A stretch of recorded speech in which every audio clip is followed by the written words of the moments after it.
বন্ধুরা, আনন্দবাজার অনলাইনে ফেব্রুয়ারির প্রথম সপ্তাহে পেশ হবে রাজ্যের অন্তর্বর্তী বাজেট। নজর থাকবে মুখ্যমন্ত্রী মমতার নয়া ঘোষণায়। এই ধরনের শিরোনামে একটি খবর প্রকাশিত হয়েছে এবং অবশ্যই খবরটাতে কিন্তু চাঞ্চল্য ছড়িয়েছে। রাজ্য সরকারের তরফে বাজেট পেশ করতে চলেছেন অর্থ প্রতিমন্ত্রী চন্দ্রিমা ভট্টাচার্য। তবে তৃণমূলের একটি সূত্র জানাচ্ছে 2021 সালের বিধানসভা নির্বাচনের আগে অন্তর্বর্তীকালীন বাজেট বা যাকে ভোট অন অ্যাকাউন্ট বলা হয় তা কিন্তু পেশ করেছিলেন মুখ্যমন্ত্রী নিজে। অর্থাৎ মুখ্যমন্ত্রী মমতা বন্দ্যোপাধ্যায় কিন্তু সেবার ভোট অন অ্যাকাউন্ট পেশ করেছিলেন 2021 সালে।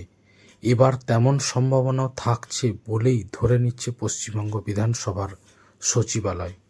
এবং যেটা জানা যাচ্ছে আগামী 10 ফেব্রুয়ারি কিন্তু বাজেট পেশ হতে পারে এবং সম্ভাবনা ওটাই 10 তারিখেই হতে পারে।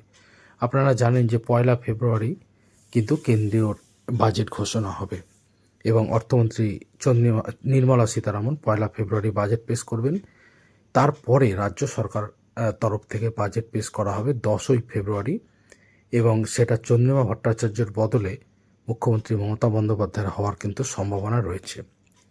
বিধানসভা নির্বাচনের আগে ফেব্রুয়ারি মাসের প্রথম সপ্তাহে শুরু হতে চলেছে পশ্চিমবঙ্গ বিধানসভার বাজেট অধিবেশন। বিধানসভার সচিবালয় সূত্রে জানা গিয়েছে 2026 সালের বিধানসভা নির্বাচনের আগে এটাই হবে বর্তমান সরকারের শেষ অধিবেশন। এই অধিবেশনেই পেশ করা হবে অন্তর্বর্তী বাজেট। রাজ্য সরকারের তরফে বাজেট পেশ করার সম্ভাবনা রয়েছে অর্থ প্রতিমন্ত্রী চন্দ্রিমা ভট্টাচার্যের। তবে তৃণমূলের একটি সূত্র জানাচ্ছে 2021 সালের বিধানসভা নির্বাচনের আগে অন্তর্বর্তীকালীন বাজেট পেশ করেছিলেন মুখ্যমন্ত্রী নিজে। এবার তেমন সম্ভাবনা থাকছে এমনটা ধরে নিয়ে কিন্তু বিধানসভা সচিবালয়ে কিন্তু ইতিমধ্যেই কাজকর্ম এগোচ্ছে। আপনারা জানেন যে বিধানসভা বা লোকসভা অধিবেশন বসার আগে সেখানে অনেক কাজ থাকে।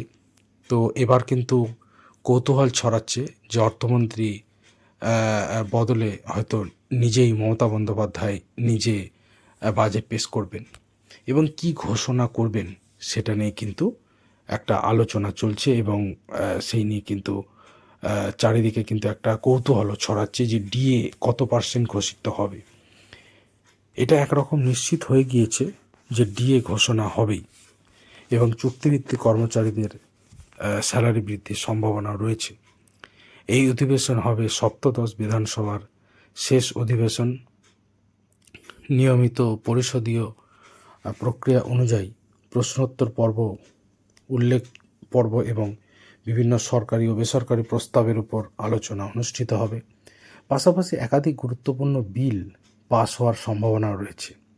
সরকারের অন্দরে আলোচনা চলছে প্রশাসনিক কাঠামো ও জনকল্যাণমূলক প্রকল্পের সঙ্গে যুক্ত কিছু সংশোধনী এবং নতুন প্রস্তাব এই অধিবেশনে আইনি স্বীকৃতি পেতে পারে।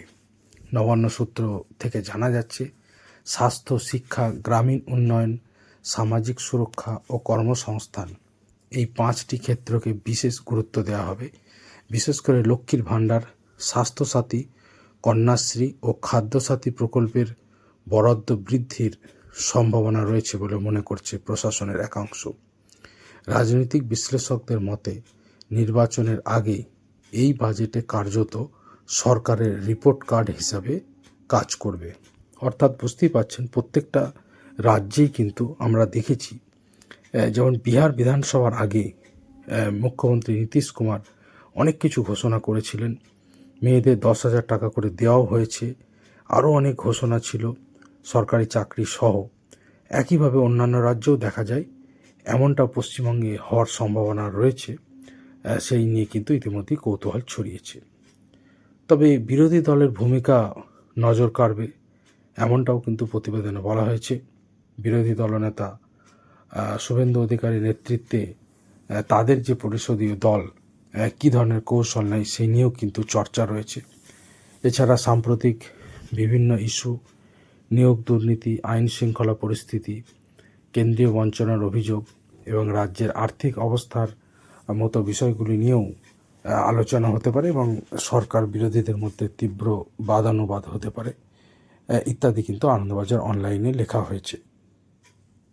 এছাড়া বলা হয়েছে আসন্ন বাজেট অধিবেশনে শুধুমাত্র আর্থিক নথি পেশেই সীমাবদ্ধ থাকবে না, বরং বিধানসভা নির্বাচনের আগে রাজনৈতিক শক্তি প্রদর্শনের একটি গুরুত্বপূর্ণ মঞ্চ হয়ে উঠতে পারে, এমনটা বলা হয়েছে। যাই হোক, আমরা রাজনৈতিক ব্যাপারে যাব না, আমাদের নজর থাকবে বাজেটে কি কি ঘোষিত হয়, এবং সেটা নিয়ে কিন্তু ইতিমধ্যেই কৌতূহল ছড়িয়েছে যে এবার বাজেটে রাজ্য সরকার যে সামাজিক প্রকল্পগুলো রয়েছে, লক্ষ্মীর ভাণ্ডার, স্বাস্থ্যসাথী, খাদ্যসাথী, তাতে লক্ষ্মীর ভাণ্ডারটা বাড়ানো হয় কিনা, স্বাস্থ্যসাথী 5 লাখ টাকাটা বাড়িয়ে 8 লাখ কি 10 লাখ হয় কিনা, খাদ্যসাথীতে বরাদ্দ বাড়ানো হয় কিনা বা ডিএ ঘোষিত হয় কিনা, এবং চুক্তিভিত্তিক কর্মচারী এবং যারা তথ্য প্রযুক্তি কর্মী বা ডাটা এন্ট্রি অপারেটর রয়েছেন তাদের বরাদ্দ বাড়ানো হয় কিনা, এই নিয়ে কিন্তু আলোচনা চলছে এবং একটি সূত্র মতে সব বিষয়টাই কিন্তু বিবেচনার মধ্যে রয়েছে।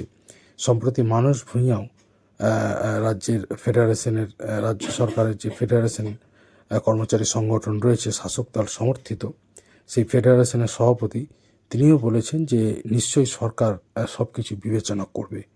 তো যাই হোক, এই নিয়ে কৌতূহল তো আছেই। আগামী 10 ফেব্রুয়ারি সম্ভবত কৌতূহল মিটতে চলেছে। যেমনটা জানা যাচ্ছে যে বাজেট অধিবেশনে সব কিছু ঘোষিত হবে বা তার আগেও মুখ্যমন্ত্রী ঘোষণা করতে পারেন। কি হয় এখন সেটাই দেখার। আপনারা সমস্ত খবরের জন্য এই চ্যানেলে নজর রাখুন। ধন্যবাদ।